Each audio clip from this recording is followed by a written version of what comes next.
கர்த்தர் நமக்கு ஆசீர்வாதமாக மாற்றி தருவாராக. இப்பொழுதும் நாம் விசேஷமாக ஒரு குறிப்பிட்ட காரியத்தை சிந்திக்க இருக்கிறோம்.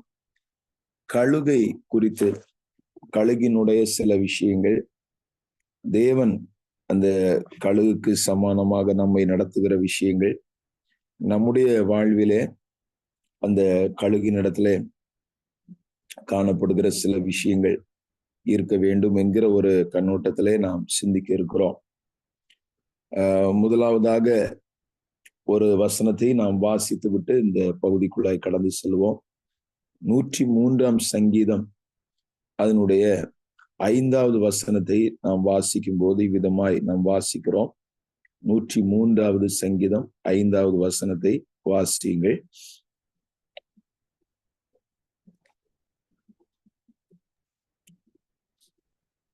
நன்மையினால் உன் வாயை திருப்தியாக்குகிறார், கழுகுக்கு சமானமாய் உன் வயது திரும்ப வாழ வயது போலாகிறது. கர்த்தருடைய நாமம் மகிமைப்படுவதாக. இந்த வசனத்தின் 2வது பகுதியில நாம் பார்க்கும்போது, கழுகுக்கு சமானமாய் உன் வயது திரும்ப வாழ வயது போலாகிறது என்று சொல்லி நாம் பார்க்கிறோம். கழுகை குறித்து ஒருவேளை நீங்கள் அதிகமாய் அறிந்திருக்கிறக்குரிய வாய்ப்புகள் உண்டு.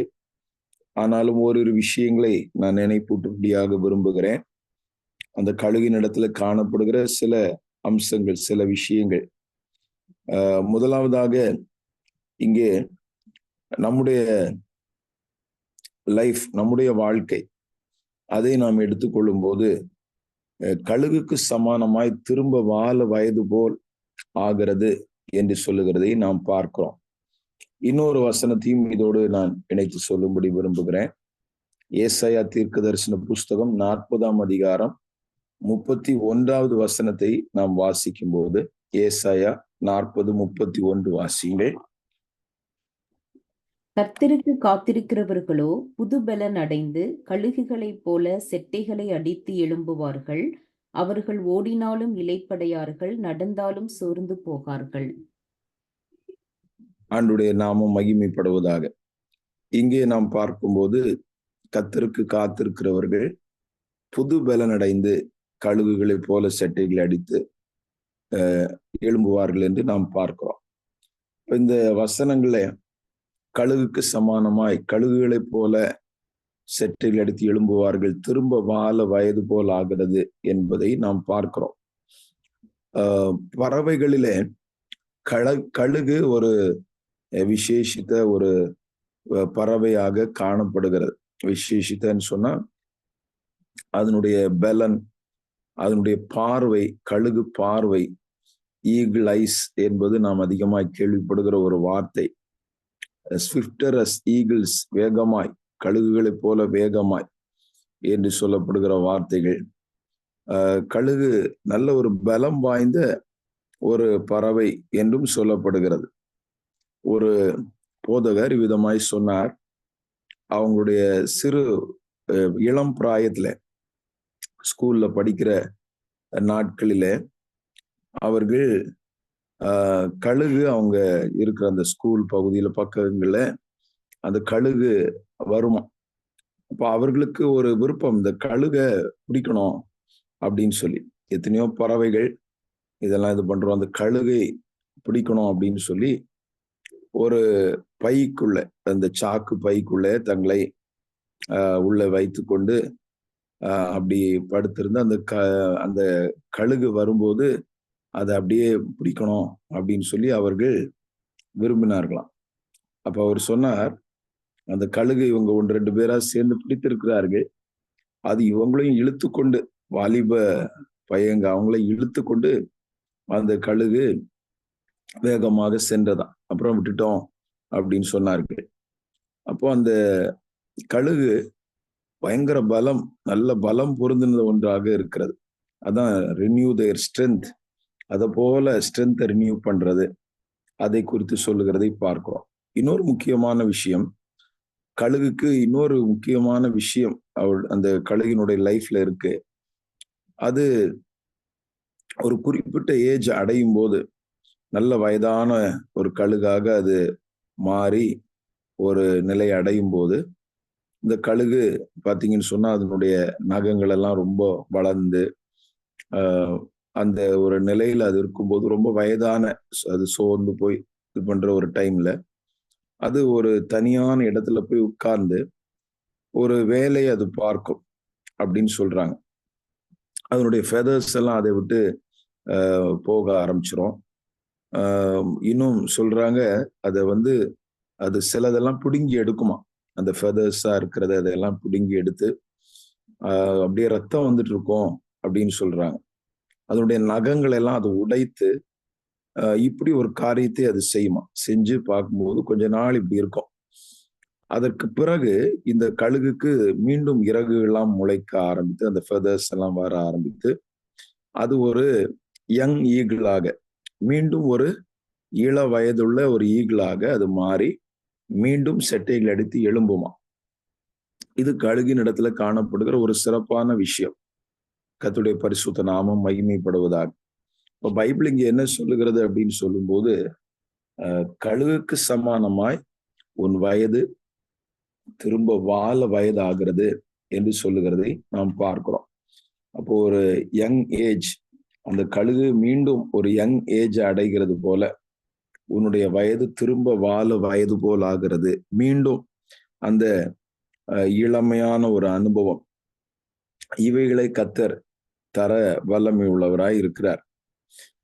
ஆண்டவருடைய சமூகத்துல காத்திருக்கிறவர்கள் தங்களுடைய குறைவுகளை எல்லாம் அறிக்கை செய்து தங்களை ஆராய்ந்து பார்த்து சரி செய்து பரிசுத்தப்படும் போது அவர்கள் ஒரு புது பலனை, அந்த கழுகு அடைகிறது போல ஒரு புது ஸ்ட்ரென்த், நியூ ஸ்ட்ரென்த், அதை அடைந்து எழும்புவார்கள் என்பதாக நாம் பார்க்கிறோம். கர்த்தருடைய நாமம் மகிமைப்படுவதாக. காலேபை குறித்து நாம் கவனிக்கும் போது யோசுவாவின் புஸ்தகத்துல காலேபை குறித்து ஒரு காரியத்தை நான் உங்களுக்கு நினைப்பூட்டும்படி விரும்புகிறேன். அந்த காலேப் அவர் என்ன சொல்றார் அப்படின்னு சொன்னா, அந்த 14ஆம் அதிகாரம், யோசுவா 14ஆம் அதிகாரத்துல அவர் சொல்லும்போது 11ஆம் வசனம் 14-11, மோசே என்னை அனுப்புகிற நாளில் எனக்கு இருந்த அந்த பலன் இந்நாள் வரைக்கும் எனக்கு இருக்கிறது.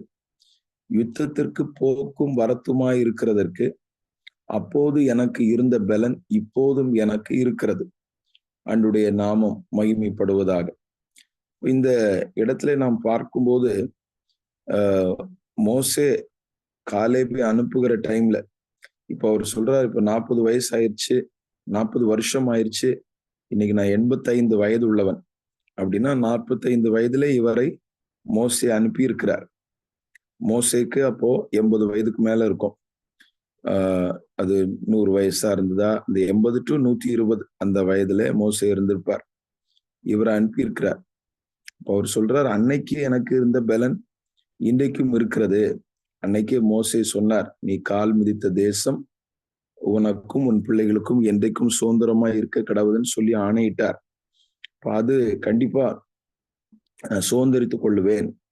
இப்போ அந்த இதுல நம்ம பார்க்கும்போது ஒரு நல்ல மனோபலன், விசுவாசம், இதையெல்லாம் நம்ம அவர்கிட்ட பார்க்க முடிகிறது. அந்த அந்த கானான் தேசத்துல வேவு பார்க்க போய் வந்தவர்கள் அங்க ஏனாக்கியரை கண்டோம், பயங்கரமானவங்களா இருக்கிறாங்க, இப்படி எல்லாம் பேட் நியூஸ் சொன்னாங்க. ஆனா இந்த காலேப் சொல்லுகிறார், இல்ல அதை சுதந்திரிக்க முடியும். கர்த்தர் அந்த தேசத்தை, கர்த்தர் நம்மோடு இருந்தா கண்டிப்பா அதை சுதந்திரிக்க முடியும் அப்படின்னு அன்னைக்கு சொன்னார். இன்னைக்கு 40 வருஷம் தாண்டிருச்சு. 40 வருஷம் தாண்டினாலும் அதே ஸ்டேட்மெண்ட் அவர் சொல்றத நம்ம பார்க்கிறோம். முடியும், இதை செய்ய முடியும், அதே பலன் இன்னைக்கு இருக்கு அப்படின்னு சொல்றத நம்ம பார்க்கிறோம். இப்போ அவர்கள் இந்த ஒரு அனுபவத்தை தேவ பிள்ளைகளாகிய நமக்கு கர்த்தர் தரணும். ஒருவேளை நம்முடைய சரீர அளவில் நம்ம பார்க்கும்போது நாட்கள் போக போக பலன் குறைகிறக்குரிய வாய்ப்புகள் உண்டு. ஆனாலும் அதிலும் கர்த்தர் நம்மை பலப்படுத்த வல்லவர்.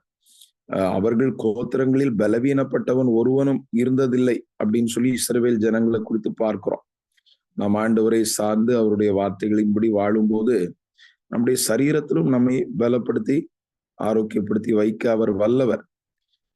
ஆனால் அதை காட்டிலும் முக்கியமா நம்முடைய ஆவிக்குரிய விஷயங்கள், ஆவிக்குரிய காரியங்கள்ல நாட்கள் போக போக, வருஷங்கள் போக போக, இப்ப ரட்சிக்கப்பட்ட ஆரம்பத்திலே இல்லாவிட்டால் ரட்சிக்கப்பட்ட சில வருஷங்கள் கழித்து நமக்கு இருந்த அனுபவங்கள் போக போக குறைந்து போகிற நிலை வந்துவிடக்கூடாது. we should renew our strength. நம்முடைய பலனை நாம் இன்னும் ரினியூ பண்ணிக்கொள்ள வேண்டியது அவசியம். அதை புதுப்பித்துக் கொள்ள வேண்டியது அவசியம். கழுகுக்கு சமானமாய் வயது திரும்ப வால வயது போல் ஆகிறது அப்படின்னு சொல்லுகிற ஒரு நிலையை அடைய வேண்டும். வருஷம் போயிட்டு இருக்கு இல்லையா, அப்ப இப்படிதான் நம்ம செயல்பட முடியும் என்கிற ஒரு நிலைக்கு நம்ம வரக்கூடாது. நாட்கள் போக போகவும் இன்னும் நல்ல ஒரு ஊக்கம், இன்னும் நல்ல உற்சாகம்.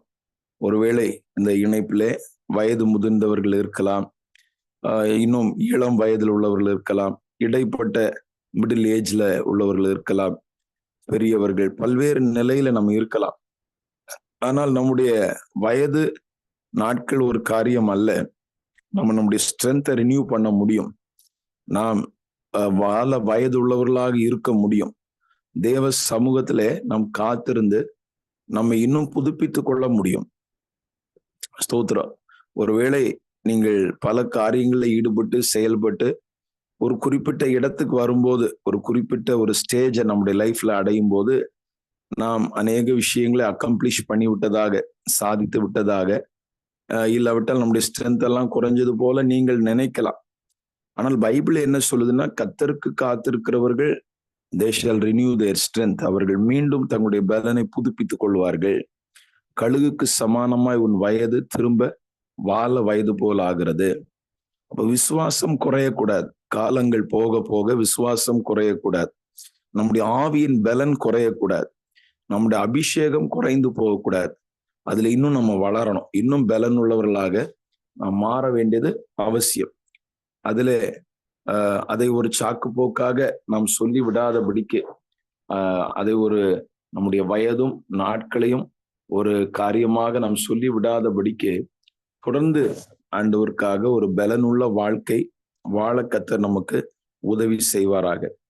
அதற்கு அந்த கழுகு செய்யறது போல நாம ஒரு ஆண்டவருடைய பாதத்துல, ஆண்டவருடைய சமூகத்துல அமர்ந்து இருக்கிற அது கழுகு தனியா போய் உட்கார்ந்து தன்னுடைய பழைய விஷயங்கள் அதையெல்லாம் பிடுங்கி எடுத்து அது சரிப்படுத்தி ஒரு புதிய அனுபவத்துக்கு அது மாறுகிறது போல, ஒரு புதிய அனுபவம் தன்னில் உருவாகிறதுக்கு இடம் கொடுக்கிறது போல, நாமும் தேவ சமூகத்துல அமர்ந்து நம்முடைய வாழ்க்கையிலே நம்மை பலவீனப்படுத்துகிற பகுதிகள், இல்லாவிட்டால் நம்முடைய ஸ்ட்ரென்த்தை குறைக்கக்கூடிய விஷயங்கள், நம்மள்ட்ட அடிக்கடி வரக்கூடிய சோர்வுகள், இதையெல்லாம் ஆண்டவர்கிட்ட சொல்லி பேசி, ஆண்டவரே இந்த சோர்வு தான் என்னுடைய லைஃப்ல ஒரு பெரிய எதிரியாக இருக்கிறது, இந்த அவிசுவாசம், இந்த சந்தேக எண்ணம், இதுதான் என்னை முன்னேற முடியாம தடை செய்கிறது. இது போன்ற விஷயங்கள், இல்ல வேற எந்த குறைபாடுகள் நம்முடைய லைஃப்ல இருந்தாலும், வாழ்க்கையின் எந்த பகுதிகளில் குறைபாடுகள் இருந்தாலும், இந்த குறைபாடு என்னை எழும்ப விடாம ஆக்கிட்டே இருக்கு, ஷைன் பண்ண விடாம ஆக்கிட்டே இருக்கு அப்படின்னு அவைகளெல்லாம் தேவ சமூகத்துல அறிக்கை செய்து ஒரு ஜெயத்தை நாம் பெற்றுக்கொள்ளும் போது மீண்டும் கழுகுகளை போல செட்டைகளை அடித்து எழும்ப கர்த்தர் நமக்கு உதவி செய்வார். ஒரு யங் ஏஜுக்கு கர்த்தர் நம்மை, ஒரு யங் ஏஜ் ஸ்பிரிச்சுவலி, ஆவிக்குரிய விதத்துல மீண்டும் நம்மை மாற்றி ஆண்டவர் பயன்படுத்த, பிரயோஜனப்படுத்த வல்லமை உள்ளவராக இருக்கிறார். கர்த்தருடைய நாமம் மகிமைப்படட்டும். அடுத்ததாக தேவன் சார்ந்த ஒரு விஷயத்தை நான் உங்களுக்கு இந்த கழுகு என்கிற விஷயத்துல தேவனை குறித்து ஒரு காரியத்தை நினைப்பூட்ட விரும்புகிறேன். முதலாவது நம்மை குறித்து நாம் சிந்தித்தோம். அடுத்தது தேவனுடைய ஒரு செயல். அதற்கு 2 வசனங்களை நாம் வாசிக்கலாம். யாத்ராகம புஸ்தகம் 19ஆம் அதிகாரம் 4வது வசனத்தை நாம் வாசிக்க கேட்கலாம். யாத்ராகமம் 19ஆம் அதிகாரம் 4வது வசனத்தை வாசியுங்கள். நான் எகிப்தியருக்கு செய்ததையும், நான் உங்களை கழுகுகளுடைய செட்டைகளின் மேல் சுமந்து உங்களை என்னண்டையில் சேர்த்து கொண்டதையும் நீங்கள் கண்டிருக்கிறீர்கள். தயவாக இன்னொரு வசனத்தை வாசியுங்கள். உபாகம புஸ்தகம் 32ஆம் அதிகாரம் 11வது வசனத்தை வாசியுங்கள். உபாகமம் 32:11. கழுகு தன் கூட்டை கலைத்து தன் குஞ்சுகளின் மேல் அசைவாடி தன் செட்டைகளை விரித்து அவைகளை எடுத்து அவைகளை தன் செட்டைகளின் மேல் சுமந்து கொண்டு போகிறது போல. 12ஆம் வசனத்தையும் சேர்த்து வாசிச்சிருங்க. கர்த்தர் ஒருவரே அவனை வழிநடத்தினார், அந்நிய தேவன் அவரோடு இருந்ததில்லை. ஆண்டவருடைய நாமம் மகிமைப்படுவதாக. இந்த வசனங்களை நாம் பார்க்கும்போது கழுகு தன் கூட்டை கலைத்து தன் குஞ்சுகளின் மேல் அசைவாடி தன் செட்டைகளை விரித்து அவைகளை எடுத்து அவைகளை தன் செட்டைகளின் மேல் சுமந்து கொண்டு போகிறது போல கர்த்தர் ஒருவரே அவனை வழி நடத்தினார் என்று சொல்லி நாம் பார்க்கிறோம். இந்த வசனங்களை நாம் பார்க்கும்போது கர்த்தர் எகிப்து தேசத்திலிருந்து இஸ்ரவேல் ஜனங்களை கொண்டு வந்ததை அவர் என்ன சொல்றாருன்னா சுமந்து கொண்டு வந்ததாக அவர் சொல்லுகிறார். கழுகு செய்தது போல நான் உங்களுக்கு செய்தேன் என்று அவர் சொல்லுகிறதை பார்க்கிறோம். சுமந்து கொண்டு வந்தேன், நான் உங்களை தூக்கி சுமந்தேன் என்று ஆண்டவர் சொல்லுகிறதை பார்க்கிறோம். அது மாத்திரமல்லாமல் இன்னொரு விஷயம், இந்த உபாகமம் 32:11 நாம் பார்க்கிறோம். அதுவும் கழுகு செய்யக்கூடிய ஒரு விஷயமாக இருக்கிறது. கழுகு தன் கூட்டை கலைத்து என்று சொல்லி பார்க்கிறோம். இந்த கழுகு அது பார்க்கும்போது அதனுடைய அது பயன்படுத்துகிற அந்த கூடு, அதனுடைய நெஸ்ட், அந்த நெஸ்ட்ல அது பொதுவாக பறவைகள் அப்படி செய்யும் என்று சொல்லுகிறார்கள். கீழ்ப்பகுதியில பார்க்கும்போது இந்த ஹார்டான விஷயங்கள், முள் போன்ற காரியங்கள், கொஞ்சம் ரஃப்பான சில மெட்டீரியல்ஸ் எல்லாம் அது கொண்டு வந்து உள்ளே வச்சிருக்கோம். அது கொஞ்சம் அந்த ஸ்ட்ரென்த்துக்காக அந்த நெஸ்ட் அது அமைக்கும் போது கீழ்ப்பகுதியில அடிப்பகுதியில பார்க்கும்போது முள்ளு வேற கொஞ்சம் ஹார்டான மெட்டீரியல்ஸ் அதையெல்லாம் கொண்டு வந்து வச்சிருக்கோம். அதுக்கு மேல பாத்தீங்கன்னா கொஞ்சம் சாஃப்டான விஷயங்கள், பஞ்சு, இது போன்ற காரியங்கள், கொஞ்சம் உட்கார்றதுக்கு கொஞ்சம் வசதியான விஷயங்கள், இவைகளை வைத்திருக்குமா. அப்போ இந்த கழுகு குஞ்சுகள் அந்த கூட்டிலே இருந்து வளரும் போது அவைகள் நல்ல இதமான ஒரு சூழ்நிலையில அது இருக்கும். ஏன்னா அதுக்கு நல்ல சாஃப்டான அந்த இது இருக்கு, அப்படி அவைகள் உள்ள இருந்துட்டே இருக்கும். ஆனால் இந்த கழுகு என்ன செய்யுமா, நாட்கள் போக போக அந்த கூட்டை கலைக்குமா.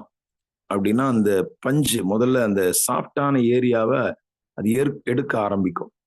இப்போ கொஞ்சம் கொஞ்சமா அதை பிடுங்கி எடுக்கும்போது இந்த கழுகு குஞ்சுகளுக்கு கூடு இதமா இருக்காது, சந்தோஷமா இருக்காது.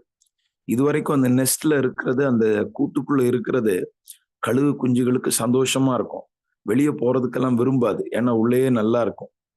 இந்த கழுகு கொஞ்சம் கொஞ்சமா அந்த கூட்டை, அந்த மேல இருக்கக்கூடிய சாஃப்டான பகுதியை எடுக்க ஆரம்பிக்கும். இப்ப இந்த கழுகு குஞ்சுகளுக்கு அடியில இருக்கக்கூடிய அந்த முள், இந்த ஹார்டான மெட்டீரியல்ஸ் எல்லாம் அதை குத்த ஆரம்பிக்கும், அதற்கு ஒரு காயத்தை ஏற்படுத்த ஆரம்பிக்கும். அப்போ அந்த கழுகு குஞ்சுகளுக்கு உள்ள இருக்கிறதுக்கு பிடிக்காது, விரும்பாது, அது கஷ்டமா இருக்கும். இப்போ அவைகள் இந்த சூழ்நிலை நிமித்தமா வெளியே போகணும்னு நினைக்கும். இதுவரைக்கும் வெளியே போக விரும்பவில்லை, ஆனா இப்பொழுது அந்த சூழ்நிலை நிமித்தமாக அவைகள் வெளியே போக விரும்புமா. அப்பொழுது இந்த கழுகு இந்த குஞ்சுகளை தன்னுடைய செட்டைகள் மேல் சுமந்து கொண்டு நல்ல உயரமான இடத்துல பறந்து செல்லுமா. பறந்து செல்லும் போது மீண்டும் அவைகள் நல்ல சந்தோஷமா இருக்கும்போது அந்த கழுகு கொஞ்ச தூரம் போய் அது பறந்து அப்படி வரும்போது அந்த செட்டைகளை எடுத்து அந்த கழுகு குஞ்சுகளை அங்க விட்டுரும். அப்போ இந்த கழுகு குஞ்சுகள் அவைகள் முதல்ல பார்க்கும்போது தாய் கழுகு சுமந்து கொண்டு போகிறதே என்று சந்தோஷப்பட்டுட்டு இருந்தா, இப்போ அந்த கழுகு பாத்தீங்கன்னு சொன்னா அந்த குஞ்சுகளை விட்டுருச்சு. இப்போ இந்த கழுகு குஞ்சுகள் வேறு வழி இல்லாமல் முதல் முறையாக தங்களுடைய இறகுகளை பயன்படுத்த ஆரம்பிக்கும். அப்போ அப்படி அவைகள் கொஞ்சம் பறந்து பார்க்கும், ஆனா அவைகளால பறக்க முடியாது, ஏன்னா அந்த பிராக்டிஸ் இல்லை அவைகளுக்கு. அப்போ அவைகள் கீழே விழ போகும். அப்போ இந்த கழுகு ஒரு ரவுண்ட் அடிச்சு திரும்பவும் வந்து அந்த செட்டைகள்ல அதை தாங்கி கொண்டு மீண்டும் நல்ல உயரமான இடத்துக்கு கொண்டு போய் அவைகளை மீண்டும் இப்படி அதை கைவிட்டுறது, அப்புறம் இப்படி பறக்க பிராக்டிஸ் பண்றது, ட்ரைனிங் கொடுத்து இந்த கழுகு குஞ்சுகளை பறக்கிறதுக்கு அது படிப்பிக்கும். ஆண்டவர் சொல்றார், கழுகு தன் கூட்டை கலைத்து தன் குஞ்சுகளின் மேல் அசைவாடி தன் செட்டைகளை விரித்து அவைகளை எடுத்து அவைகளை தன் செட்டைகளின் மேல் சுமந்து கொண்டு போகிறது போல கர்த்தர் ஒருவரே அவனை வழி நடத்தினார். இப்போ இந்த இடத்துல நம்முடைய லைஃபை வச்சு நம்ம சிந்தித்து பார்க்கும்போது கர்த்தர் இது போல நம்மை நடத்துகிறார், சுமந்து கொண்டு போகிறார், ரொம்ப அற்புதமா சில நேரங்களை நடத்துகிறார். ஆனா சில சில அந்த கூட்டை கலைக்கிற அனுபவங்கள் உண்டாகிறது. சில விஷயங்கள் நமக்கு நல்ல இதமா இருக்கு, நம்ம நல்லா போயிட்டு இருக்கு. சில பகுதிகள், சில மனிதர்களுடைய அனுகூலங்கள், இதெல்லாம் நமக்கு நல்லா இருக்கிற மாதிரி இருக்கு. எலியாவுடைய லைஃப் நீங்க கவனிச்சு பாருங்க. அவருக்கு பார்க்கும்போது கர்த்தர் கேரித் ஆற்றண்டையில வச்சிருக்கிறார். கேரித் ஆற்றுல பார்க்கும்போது தண்ணி அவருக்கு கிடைக்குது. அங்கே அவர் அந்த காகங்கள் கொண்டு வருகிற உணவு அதை பெற்றுக் கொள்கிறார். அவருடைய லைஃப் அப்படி பரவாயில்லாம போயிட்டே இருக்கு. திடீர்னு பார்க்கும்போது அந்த கேரித் ஆற்று நீர் அது வற்றி போகிறதை பார்க்கிறோம். அந்த தண்ணீர் வற்றி போயிடுச்சு. இப்ப தேசத்துல மழை இல்லாதனால ஆறு வற்றி போகுது. காகங்கள் அது வரைக்கும் விடியற் காலத்துல அப்பமும் இறைச்சியும் கொண்டு வருது, சாயங்காலத்துல அப்பமும் இறைச்சியும் கொண்டு வருகிறது. அதே இடத்துல எலியா இருந்துட்டு இருக்கிறார். தண்ணியை அதுல குடிச்சுக்குவார், இது கொண்டு வந்துட்டு இருக்கோம். இப்போ ஆறு வற்றி போன உடனே கர்த்தர் வேறு விதமா அவரை நடத்துகிறார். இப்ப சொல்றார், நீ சாரிபாத் ஊருக்கு போ. அங்க போனா ரொம்ப ஒரு டிஃப்ரெண்டான சூழ்நிலையா இருக்கு. போற வீட்டுல அங்கே அவங்களே சாகரக்கு இருக்கிறாங்க. ஆனா அந்த வீட்டுக்கு நேரம் ஆண்டவர் அனுப்புகிறார். இதெல்லாம் நம்ம அறிந்த விஷயங்கள். அங்கே போகும்போது இவர் நிமித்தமாக பின்னாட்களே அந்த வீடு ஆசீர்வதிக்கப்படுகிறது. அப்ப இது போல சில நேரங்கள்ல நாம இருக்கக்கூடிய இதமான சூழ்நிலைகள், ஒருவேளை ஒரு வேலை, அந்த வேலையில நம்ம ரொம்ப சார்ந்திருப்போம், ரொம்ப நம்பி இருப்போம், எதிர்பார்த்திருப்போம். இது பரவாயில்ல, நமக்கு நல்ல ஒரு இது அமைஞ்சிருக்கு, நல்ல இதுல ஃபியூச்சர் இருக்கு, ஹோப் இருக்குன்னுலாம் நம்முடைய நினைவுகள். ஆனா ஆண்டவர் என் நினைவுகள் உன் நினைவுகள் அல்லன்னு சொன்னது மாதிரி சில நேரங்கள்ல அதுல ஏதாகிலும் ஒரு குழப்பம், ஏதாகிலும் ஒரு பிரச்சனை, பாதிப்பு, நம்ம விரும்பாத அளவுக்கு சில சூழ்நிலைகள், இது போல குடும்பத்துல சில விஷயங்கள், சில காரியங்கள், சில நபர்களை நம்ம ரொம்ப எதிர்பார்த்திருப்போம், சிலர் மேல ரொம்ப நம்பிக்கை வச்சிருப்போம். அது நமக்கு அவங்களுடைய எல்லா விஷயங்களும் நமக்கு ரொம்ப ஒரு திருப்தியா போயிட்டு இருக்கோம். ஆனால் ஆண்டவர் சில சூழ்நிலைகள் வரும்போது இந்த கூட்ட கலைக்கிறது மாதிரி சில விஷயங்களை நம்முடைய வாழ்விலே அவர் செய்வார். அவர் செய்யும் போது நமக்கு ரொம்ப கஷ்டமா இருக்கும். இவர்கள் இப்படி செய்வார்கள் என்று நினைக்கவே இல்லை, இவங்க இந்த மாதிரி எனக்கு பண்ணுவாங்க, ஒரு துரோகம் பண்ணுவாங்கன்னு நினைக்கல, அவங்க மேல நான் அவ்வளவு நம்பிக்கை வச்சிருந்தேன், இப்படி எல்லாம் நம்ம சொல்லுவோம் பாருங்க. இதான் அந்த கூட்டை கலைக்கிற அனுபவங்கள். இது எதற்காக ஆண்டவர் செய்கிறார் அப்படின்னு சொல்லும்போது, நம்மை பறக்க படிப்பிக்கிறதுக்காக, நமக்கு ஒரு ட்ரைனிங் கொடுக்கறதுக்காக, நாம் விசுவாசத்துல இன்னும் வளருவதற்காக. அது வரைக்கும் நம்ம நம்பிக்கை அவங்க மேலேயே போயிடுச்சு. நம்மை அறியாமல் அந்த சூழ்நிலையை நம்ம ரொம்ப சார்ந்து விட்டோம். நாம் இருக்கிற நிலைமைகள் அதுல திருப்திப்பட்டு விட்டோம். இது ஓகே அப்படின்னு சொல்லி அந்த ஆண்டவரும் நம்ம மேல வைத்திருக்கிற நோக்கம், திட்டம், இவைகளெல்லாம் சில நேரங்களை மறந்து நம்மை அறியாமல் நம்ம வாஞ்சை, விருப்பம், நம்ம பாடுகிற பாடல், இதெல்லாம் ஆண்டவருடைய திட்டம் நிறைவேற்றணும், உங்க சித்தம் தான் எல்லாம் சொன்னாலும் சில நேரங்களில் நம்மை அறியாமல் சில சூழ்நிலைகளுக்கு உட்பட்டு விடுகிறோம். சில காரியங்கள் நம்மை வயப்படுத்தி விடுகிறது. ஸ்தோத்திரம். நமக்கு பெரிய அளவில் ஒரு உதவியாக, ஒரு ஆதரவாக இருக்கக்கூடிய சில நபர்கள் மேல நம்முடைய நம்பிக்கை போய் விடுகிறது. அந்த நபர்கள் தான் நம்மை கைவிடுகிறது போல, அவர்கள் நம்மை வெட்கப்படுத்துகிறது மாதிரி சூழ்நிலைகளை நம்ம சந்திக்கிறோம். அதான் அந்த கூட்டை கலைக்கிற அனுபவங்கள். இல்ல ஒருவரை பெரிதாக எதிர்பார்த்திருப்போம், அவர்கள் அங்கிருந்து மாறி போயிருப்பாங்க. they may have been transferred. அவங்க ஒரு டிரான்ஸ்பர், இடம் மாறுதலாய் போயிருக்கலாம். இல்லாவிட்டால் அவர்கள் அவங்களுடைய அவங்களுடைய சரீரத்துல சுகவீனம் ஏற்பட்டிருக்கலாம், அவர்கள் மரித்து போயிருக்கலாம். ஏதோ ஒரு விதத்துல நம்ம யாரை சார்ந்திருக்கிறோமோ, சார்ந்திருக்கிற சூழ்நிலைகள், சார்ந்திருக்கிற விஷயங்கள், அவைகளை அப்படியே நம்மை விட்டு அகற்றுகிற இப்படிப்பட்ட காரியங்களை கர்த்தர் சில நேரங்களில் செய்கிறது உண்டு. யாக்கோபு, அவருடைய லைஃப்ல நம்ம பார்க்கும்போது அவர் சில வேதனையான அனுபவங்களை அவர் சந்திக்கிறார். அதை குறித்து நீங்க ஆதியாகம புஸ்தகத்துல பார்க்க முடியும். ஒரு குறிப்பிட்ட கட்டம் வரும்போது யாக்கோபுக்கு ரொம்ப வேதனையான சூழ்நிலைகள் அவருடைய லைஃப்ல வருகிறது. அவரை வளர்த்த, அதாவது ராகேல் அவங்க அம்மா, ஆனா சின்ன மன்னித்துக் கொள்ளுங்கள், ராகேல் யாக்கோபுடைய மனைவி. இப்ப இந்த யாக்கோபு ராகேல வேகமா இழந்து போனாலும் கூட, அந்த தாயாகிய ரெபேக்காலை இழந்தாலும் கூட, அவருடைய வளர்த்த அந்த தெபோராள் அவங்க இருக்கிறாங்க. ஆனா அந்த தெபோராள் மரித்து போறாங்க, ராகேல் மரித்து போறாங்க. இப்படிப்பட்ட சூழ்நிலைகள் எல்லாம் அவர் சந்திக்கிறார். ரொம்ப வேதனையான ஒரு சூழ்நிலை அவருக்கு உண்டாகிறதை நாம பார்க்க முடியும். கர்த்தருடைய நாமம் மகிமைப்படட்டும். இப்ப பாருங்க, அது எந்த அதிகாரத்துல நம்ம வாசிக்கிறோம்னா, ஆதியாகம புஸ்தகம் 35ஆம் அதிகாரத்துல நம்ம வாசிக்கிறோம். ஆதியாகமம் 35ஆம் அதிகாரம் அதனுடைய 8ஆம் வசனத்திலே நம்ம படிக்கும்போது, ரெபேக்காளின் தாதியாகிய தெபோராள் மரித்து அப்படின்னு சொல்லி நம்ம பார்க்கிறோம். அப்போ அவங்க மரித்து, அதே அதிகாரத்துல நம்ம பார்க்கும்போது 19ஆம் வசனத்துல பார்க்கிறோம், ராகேல் மரித்து அப்படின்னு சொல்லி நம்ம பார்க்கிறோம். ராகேல் அவர் ரொம்ப நேசிச்ச மனைவி. யாக்கோபுக்கு அந்த தாய் ரெபேக்காள், உங்களுக்கு தெரியும் அவங்க எவ்வளவு அன்பா இருந்தாங்க. அவங்களுக்கு அப்புறம் ஒரு தெபோராள், அவங்க ரொம்ப ஒரு அவங்க வளர்த்து ஆளாக்குனவங்கன்னு சொல்றாங்க. அப்போ அந்த தெபோராள் ஒரு தாய் போல இருந்து செயல்பட்டாங்க. அவங்க மரித்து போறாங்க. ராகேல் ரொம்ப நேசித்த ஒரு மனைவி, ஆனால் மரித்து போறாங்க. இப்படிப்பட்ட சூழ்நிலைகளை எல்லாம் அவர் சந்திக்கிறார். இதான் அந்த கழுகு கூட்டை கலைக்கிற அனுபவங்கள். இப்படிப்பட்ட சூழ்நிலைகளை ஒருவேளை யாராகிலும் நம்ம கடந்து சென்றால், நீங்க ரொம்ப சோர்ந்து போயிடக்கூடாது, என்னமோ நினைச்சிடக்கூடாது. யாருடைய லைஃப்லயும் வராத சில கஷ்டங்கள் அவைகள் வருது அப்படின்னு சொல்லி நம்ம நினைக்க கூடாது. சமீபத்துல ஒரு ஊழியர், அவங்க இளம் வயது தான், அவருக்கு 1 மாத கேப்ல அவருடைய தகப்பன் தாய் 2 பேரும் மரித்து போனார்கள். ரொம்ப ஒரு வேதனையான சூழ்நிலை. 2 பேரும் நல்ல ஒரு ஆவிக்குரிய பெற்றோர், நல்ல ஜெபிக்கிறவர்கள், ஆனா அவங்க இழந்து போனார்கள்.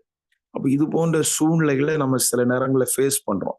ஏன் நடக்குது, எதனால அப்படின்னே நமக்கு தெரியாத ஒரு சூழ்நிலைகளா இருக்கலாம்.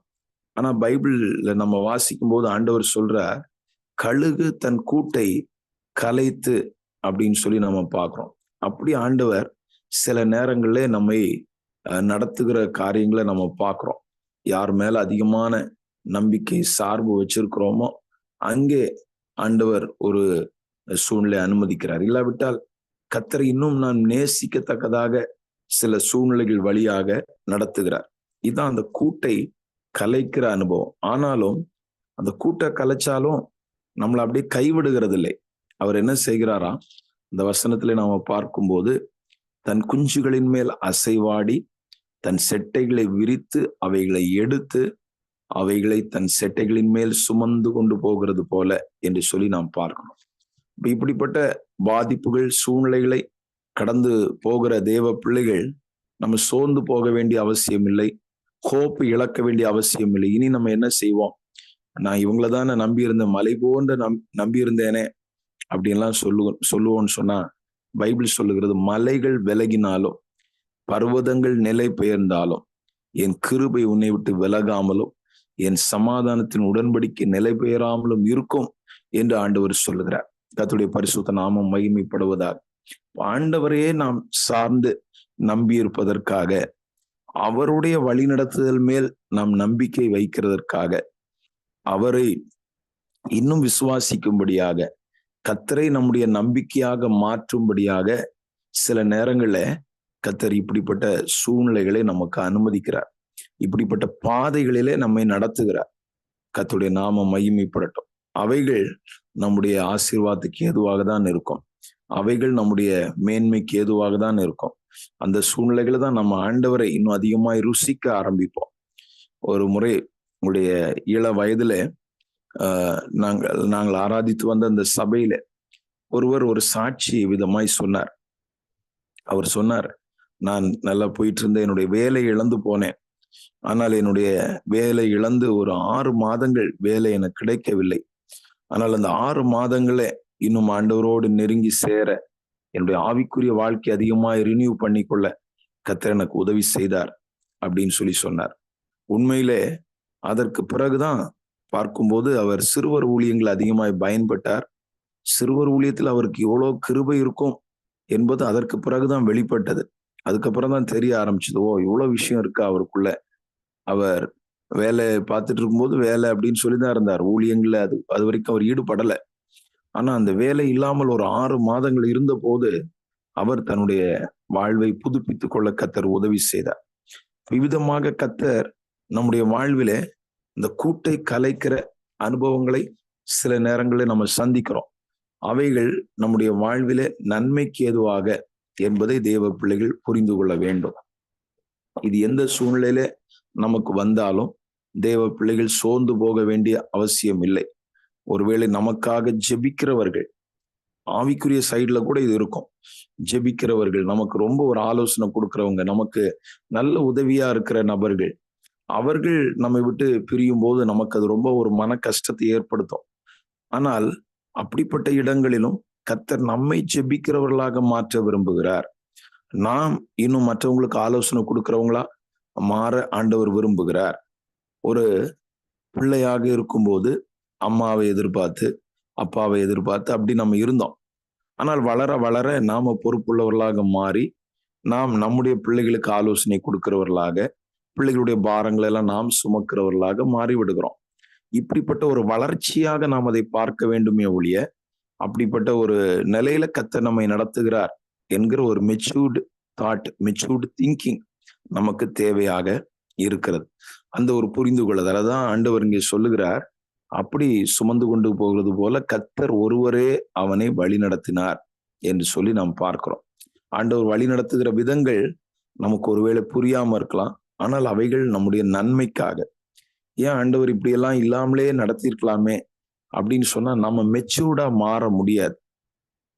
நீதிமொழிகள் 20ஆம் அதிகாரம் 21ஆம் வசனத்திலே நாம் வாசிக்கும் போது, நீதிமொழிகள் 20ஆம் அதிகாரம் 21ஆம் வசனத்திலே வாசியுங்கள். நீதிமொழிகள் 20:21. ஆரம்பத்திலே துரிதமாக கிடைத்த சுதந்திரம் முடிவிலே ஆசீர்வாதம் பெறாது.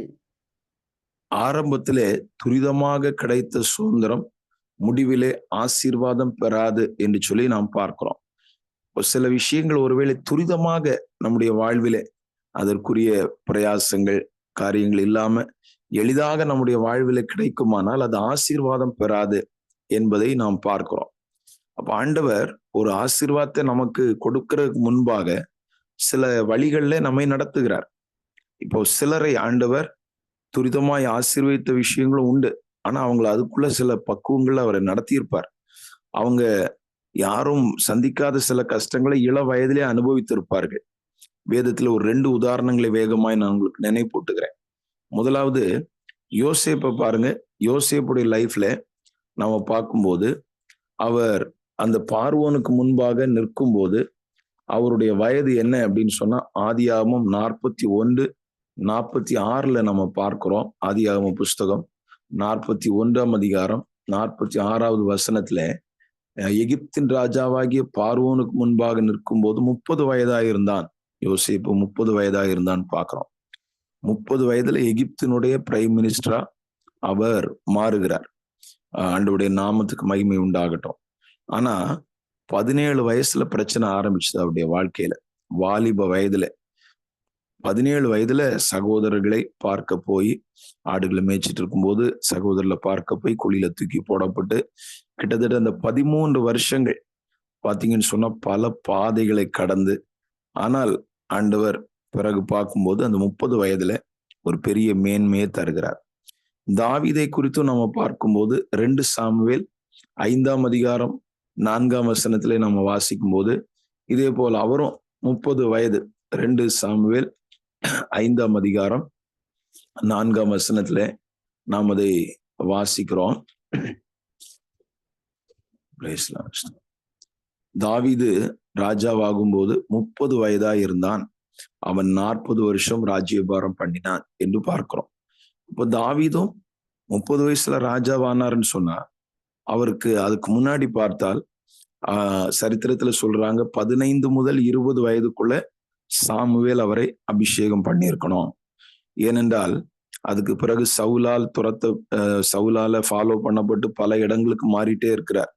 2 வருஷம் கிட்ட அவர் பெலிஸ்தருடைய தேசத்துல இருந்ததாக நம்ம பார்க்கிறோம். இஸ்போசேத் அவர் ராஜாவா இருந்த விஷயங்கள்லாம் நம்ம பார்க்கிறோம். பல்வேறு தருணங்கள், பல்வேறு விஷயங்கள், இதெல்லாம் அவர் கடந்துதான் 30 வயசுல அவர் ராஜாவாகிறார். அதுக்குள்ள என்னென்ன பாடுகளை படணுமோ அதையெல்லாம் அவர் சந்தித்து ஒரு மெச்சூரிட்டி, ஒரு பக்குவத்தை அடைகிறதை நம்ம பார்க்கிறோம். அப்ப கர்த்தர் நம்முடைய கூட்டை கலைக்கிறது, அது அந்த கழுகு கூட்டை கலைக்கிறது போல நடத்துகிறது நமக்கு நல்லது. தன் இளம் பிராயத்தில் நுகத்தை சுமக்கிறது மனுஷனுக்கு நல்லது என்று பார்க்கிறோம். ஒருவேளை வாலிப வயதிலேயே, இள வயதிலேயே சிலர் மிகுந்த நெருக்கங்கள், கஷ்டங்களை படுறாங்களா, நம்முடைய பிள்ளைகளுடைய லைஃப்ல நம்ம பார்க்கிறோமா? அது கூட நல்லதுதான். அவர்கள் விரைவிலே சில நன்மைகளை, ஆசீர்வாதங்களை சுதந்திரிக்க அது ஏதுவா இருக்கும். நம்முடைய வாழ்க்கையில இந்த வயசுலயே எனக்கு ஏன் இவ்வளவு கஷ்டங்கள் என்றெல்லாம் நம்ம நினைக்கிறோமா? அவைகளை கூட கர்த்தர் சில நன்மைகளை வைத்திருப்பார். ஆனா ஒன்று மாத்திரம் நாம் உறுதி செய்து கொள்ள வேண்டும். கர்த்தர் நம்மை நடத்துகிறாரா, இல்ல நாம் நம்முடைய சுய விருப்பத்தின்படி போய் நாம கஷ்டப்பட்டுட்டு இருக்கிறோமா? இதை மாத்திரம் நம்ம உறுதிப்படுத்தி கொள்ளணும். என்ன நடக்குது அப்படின்னு சொல்றத நம்ம கொஞ்சம் ஆராய்ந்து பார்க்க வேண்டியது அவசியம். கர்த்தர் நம்மை நடத்துவார் என்று சொன்னால் கண்டிப்பாக அது ஆசீர்வாதத்துக்கு ஏதுவாக தான் இருக்கும். ஆண்டவர் நம்மை நேர்த்தியாக நேரான பாதையிலே நம்மை நடத்த வல்லவர். கடைசியாக ஒரு காரியத்தை சொல்லி நிறைவு செய்யும்படியாக விரும்புகிறேன். இந்த கழுகை குறித்து நாம் பார்க்கும்போது யோபுவின் புஸ்தகம் 39ஆம் அதிகாரம் 27வது வசனம் மற்றும் ஒபதியா 1ஆம் அதிகாரம் 4ஆம் வசனம், இந்த 2 வசனங்களை நாம் பார்க்கும்போது அந்த கழுகின் இடத்துல காணப்படுற இன்னொரு விஷயத்தை நாம் பார்க்கிறோம். முதலாவது யோபு 39:27ஆம் வசனத்தை நாம் வாசிக்க கேட்போம். உன் கற்பனையினாலே கழுகு உயர பறந்து உயரத்தில் தன் கூட்டை கட்டுமோ? ஒபதியாவின் புஸ்தகம் 1ஆம் அதிகாரம் 4ஆம் வசனத்தையும் வாசியுங்கள். நீ கழுகை போல உயரப் போனாலும், நீ நட்சத்திரங்களுக்குள்ளே உன் கூட்டை கட்டினாலும் அவ்விடத்திலிருந்தும் உன்னை விழத்தழுவேன் என்று கர்த்தர் சொல்லுகிறார். கர்த்தருடைய நாமம் மகிமைப்படட்டும். இந்த வசனங்கள்ல குறிப்பா ஒபதியாவில சொல்லப்பட்டிருக்கிற அந்த வசனம், அது இன்னைக்கெல்லாம் நடந்து வருகிற விஷயங்கள். ஸ்பேஸ்ல போய் அவங்க காரியங்களை பண்ணாலும், இல்ல அங்க போய் அங்கேயே தங்கலாம் அப்படின்னு நினைச்சாலும், உயர போனாலும் ஆண்டவர் தள்ளி விடுவேன்னு சொல்லி இருக்கிறார். ஆனா அந்த 2 இடங்களும் நம்ம பார்க்கிற ஒரு விஷயம் என்ன அப்படின்னா, கழுகு உயர பறக்கிற ஒரு காரியத்தை நம்ம பார்க்கிறோம். உயர பறந்து கழுகு பார்க்கும்போது எத்தனையோ பறவைகள் இருந்தாலும் கழுகு தான் உயர பறக்கிறதாக இருக்கிறது என்பதை நாம் அறிந்திருக்கிறோம். இந்த நம்ம சில நேரங்களில் பார்த்தால் அந்த நியூஸ்ல நீங்க கவனிக்கும் போது அந்த ஃபிளைட்டை போய் அது தட்டிருச்சு, ஃபிளைட்ல தட்டுப்பட்டுச்சு, இப்படியெல்லாம் நம்ம பார்க்க முடியும். அந்த அளவுக்கு உயரமாக பறக்கிற ஒன்றாக இந்த கழுகு இருக்கிறது. கர்த்தருடைய நாமம் மகிமைப்படட்டும். இப்போ நம்முடைய ஆவிக்குரிய வாழ்க்கையில இந்த உயரமாக எழும்புகிற, உயரமாக பறக்கிற ஒரு அனுபவம் நமக்கு வேண்டும். இந்த உலகத்துக்குரியவர்களாக நாம் காணப்படுகிறோம். இந்த பல நேரங்கள்ல உலகத்துக்கு ஒத்த விஷயங்கள் நம்முடைய லைஃப்ல பிரதிபலிக்கிறது, ரிஃப்ளெக்ட் ஆகுது. ஆனால் நாம் இந்த உலகத்துக்குரியவர்கள் அல்ல. பிலிப்பியர் எழுதின நிருபத்தில் நாம் வாசிக்கிறோம். பவுல் அப்போஸ்தலன் சொல்லும்போது 3ஆம் அதிகாரத்திலே 20ஆம் வசனம் என்று நினைக்கிறேன், நம்முடைய குடியிருப்போ பரலோகத்தில் இருக்கிறது என்று சொல்லுகிறதை நாம் பார்க்கிறோம். அங்கே இருந்து நம்முடைய இரட்சகர் அங்கே இயேசு கிறிஸ்து வர எதிர்பார்த்து கொண்டிருக்கிறோம். அப்ப நம்முடைய குடியிருப்பு அது பரலோகத்தில் இருக்கிறது. நாம் எப்பொழுது ரட்சிக்கப்பட்டோமோ அப்பொழுது அவரோடு கூட உன்னதங்கள்ல உட்கார்ந்து இருக்கிறோம் என்பதையும் நம்ம பார்க்கிறோம். எபேசியர் 2ஆம் அதிகாரத்துல நாம் அதை வாசிக்கிறோம். கிறிஸ்துவுடன் கூட நம்ம எழுந்து அந்த உன்னதங்கள்ல உட்கார்ந்து இருக்கிறோம். அப்ப நம்முடைய தாட், நம்முடைய நினைவு, நம்முடைய அனுபவங்கள்லாம் அந்த மேலானவைகளா இருக்கணும். பூமிக்குரியவைகள் அல்ல, மேலானவைகளே நாடுங்கள். உயர எழும்பணும், உயர நம்ம பறக்கணும். அந்த மேலான வாஞ்சை, சற்றிகள் அடித்து எழும்பணும்னு சொல்லுகிற எண்ணங்கள் நமக்கு இருக்க வேண்டும். பாருங்கள், இந்த ஃபிளைட் பார்க்கும்போது ஃப்ளைட்ல நீங்க டிராவல் பண்ணியிருக்கிறவங்களுக்கு தெரியும். அது ஒரு குறிப்பிட்ட உயரத்துக்கு உயரத்துல போயிட்டு இருக்கும்போது அந்த மேகத்தினுடைய அந்த டிஸ்டர்பன்ஸ் இருக்கும். அதை தாண்டி இன்னும் அதுக்கு அட்டும் மேல போயிடுச்சுன்னு சொன்னா அந்த டிஸ்டர்பன்ஸ் இருக்காது. அந்த மேகத்துக்குள்ள போகும்போது இந்த பஸ் சில நேரங்கள்ல ரோட்ல போறது மாதிரி அப்படி கட கட கடன்னு அந்த மாதிரி ஒரு இதுல அது போகும். ஆனா அதை தாண்டி அது போகும்போது அது ஒரு ஃப்ரீ ஒரு ஸ்மூத் டிராவல் அது பண்றதை நம்ம பார்க்க முடியும். இதே போல நம்முடைய ஆவிக்குரிய வாழ்க்கையில எவ்வளவு தூரம் நம்ம உயருகிறோமோ அந்த அளவுக்கு நிறைய விஷயங்களை நம்ம மேற்கொள்ள முடியும். சில வேளையில அவங்க என்ன இப்படி பேசிட்டாங்க, இப்படி சொல்லிட்டாங்க, இந்த மாதிரி பண்றாங்க, இப்படி பாக்குறாங்க, இப்படிப்பட்ட நிறைய காரியங்களை நம்ம ஃபேஸ் பண்ணுவோம், சொல்லிட்டு இருப்போம். இது எல்லாருக்குமே வரக்கூடிய விஷயம்தான். இதுக்கு காரணம் என்னன்னா நம்முடைய ஆவிக்குரிய வாழ்க்கையில் இன்னும் நம்ம உயர எழும்பல அப்படின்னு அர்த்தம். அப்ப அப்படிப்பட்ட சூழ்நிலைகளை நம்ம எதிர்கொள்ளும் போது நம்ம இன்னும் உயரமா எழும்பணும், இன்னும் நான் என்னுடைய ஆவிக்குரிய வாழ்க்கையில வளரணும் அப்படின்னு நாம் நினைக்க வேண்டும். நம்முடைய ஸ்பிரிச்சுவல் அந்த லெவல் இன்னும் இன்னும் அதிகரிக்க அதிகரிக்க அந்த இயேசுவை போன்ற அந்த தன்மைகள் ஸ்பிரிச்சுவல் லெவல்னா சும்மா நம்ம ப்ரேயர் பண்ணிட்டு இருக்கிறது மாத்திரம் இல்லை, நம்முடைய தேவைகளுக்காக ஜெபித்து அப்படி மாத்திரம் இல்ல, ஒரு மறுரூபம், ஒரு transformation, Christ like attitudes, Christ like அந்த நேச்சர், இவைகள் கிறிஸ்துவை போன்ற அந்த தன்மைகள் நமக்குள்ள உருவாக உருவாக அதுல நமக்கு ஒரு வளர்ச்சி உண்டாக உண்டாக அந்த பரலோக வாஞ்சை இவைகள் நமக்குள்ள உண்டாகும் போது பிரைஸ் லார்ட், ஸ்தோத்திரம், கர்த்தருடைய நாமம் மகிமைப்படட்டும். அப்போ அப்படி உண்டாகும் போது என்ன ஆகுதுன்னு சொன்னா அந்த நல்ல ஒரு முன்னேற்றம் இதெல்லாம் நம்ம தாண்டிடுவோம். சரி, அவங்க என்ன சொன்னா பரவாயில்ல, கர்த்தர் நம்மை நடத்துவார். அந்த விசுவாசம் நமக்கு உயர்ந்ததா இருக்கும், நம்முடைய நம்பிக்கை உயர்ந்ததா இருக்கும். சில நேரங்கள் அதை கண்டுகொள்ளவே மாட்டோம். அந்த அளவுக்கு கர்த்தர் நம்மை உயர போக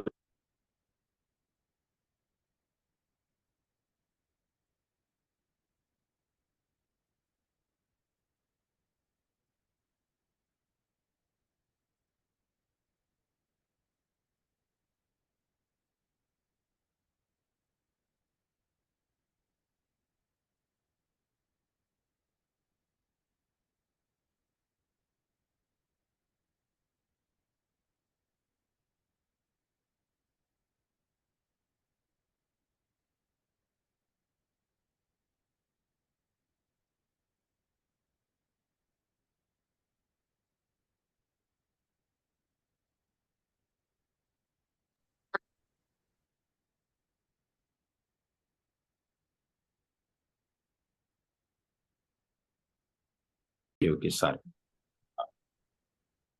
ஆண்டுடைய நாமம் மகிமைப்படுவதாக.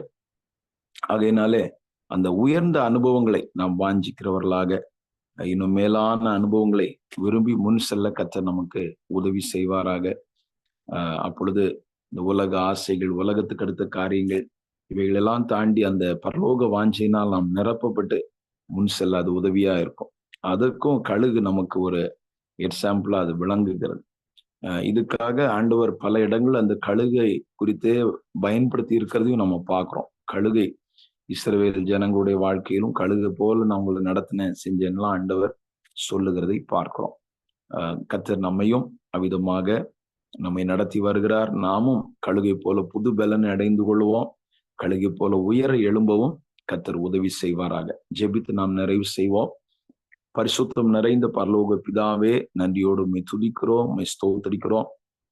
உம்முடைய நாமம் உயர்த்தப்படுவதாக, உம்முடைய நாமம் மகிமைப்படுவதாக. கர்த்தாவே, இந்த வேளையும் எங்களுக்கு ஆசீர்வதித்து தந்த கிருபைக்காக நன்றி செலுத்துகிறோம். ஆண்டவரே, இந்த ஜெப வேளைகள் ஆண்டவரே, உம்முடைய பிள்ளைகள் பல விஷயங்களை வைத்து ஜெபித்து கொண்டிருக்கிறார்கள், பாரத்தோடு உம்மை நோக்கி பார்த்து கொண்டிருக்கிறார்கள். அதனிடையே உம்முடைய வார்த்தைகளையும் ஆண்டவர் பகிர்ந்து கொள்ள கர்த்தர் தருகிற வாய்ப்புக்காக நன்றி செலுத்துகிறோம். இன்னும் நாங்கள் ஆண்டவரே ஸ்தோத்திர கிறிஸ்துவுக்குள்ளா வளரணும். குறிப்பாக கழுகை குறித்து இன்றைக்கு நாங்கள் சிந்தித்தோம். அந்த கழுகை போல நீர் எங்களை சுமந்து கொண்டு வருகிறீர், ஆண்டவர் கூட்டை கலைத்து நடத்துகிறீர். நாங்களும் கழுகை போல எங்களுடைய ஆண்டவர் பலனை புதுப்பித்துக் கொள்ளணும், வாழ வயது போன்ற ஒரு அனுபவத்தை அடைந்து கொள்ளணும் என்பதை சிந்தித்தோம். உயர பறக்கிற அனுபவங்கள், மேலான அனுபவங்களை நாங்கள் வாஞ்சித்து பெற்றுக்கொள்ள வேண்டும். கர்த்தர் கிருபை தாரும், ஆசீர்வதிக்கும்படியாக நாங்கள் ஜெபிக்கிறோம். நம்முடைய பிள்ளைகளுடைய தொடர்ந்துள்ள ஜெப வேளைகளையும் ஆசீர்வாதமாக மாற்றி தாரும். ஆண்டவரே, இந்த அமெரிக்க அதிபர் தேர்தல் அதிலும் ஏற்ற ஒரு நபரை கர்த்தர் எழுப்பி தரும்படியாக ஜெபிக்கிறோம். தேவனுடைய நாமம் மகிமைப்படட்டும். ஆண்டவரே, அந்த தேசத்திலே உம்முடைய பிள்ளைகள் சமாதானமும் அமைதலும் உள்ள ஒரு ஜீவனம் பண்ணும்படியான நல்ல சூழ்நிலைகளை தாரும். உம்முடைய திவ்ய வல்லமையானது ஜீவனுக்கும் தேவ பக்திக்கும் தேவையான எல்லாவற்றையும் எங்களுக்கு அருளி செய்கிறதா இருக்கிறது. அவைகளை நாங்கள் பெற்று ஆசீர்வதிக்கப்பட்டு உமக்கு பிரியமாக வாழ்ந்து உம்முடைய நித்திய ராஜ்யத்துக்காக ஆயத்தப்பட கிருபை தாரும். சிறு பிள்ளைகள், வாலிப பிள்ளைகள், பெரியவர்கள், முதிர் வயதானவர்கள் எல்லாரையும் கர்த்தர் ஆசீர்வதியும் காத்துக்கொள்ளும். சுகவீனங்கள், பலவீனங்களோடு இருக்கிறவர்களுக்காக ஜெபிக்கிறோம். போராட்டங்கள் இருக்கிறவர்களுக்காக ஜெபிக்கிறோம். அனைவருக்கும் விடுதலையை தாரும்.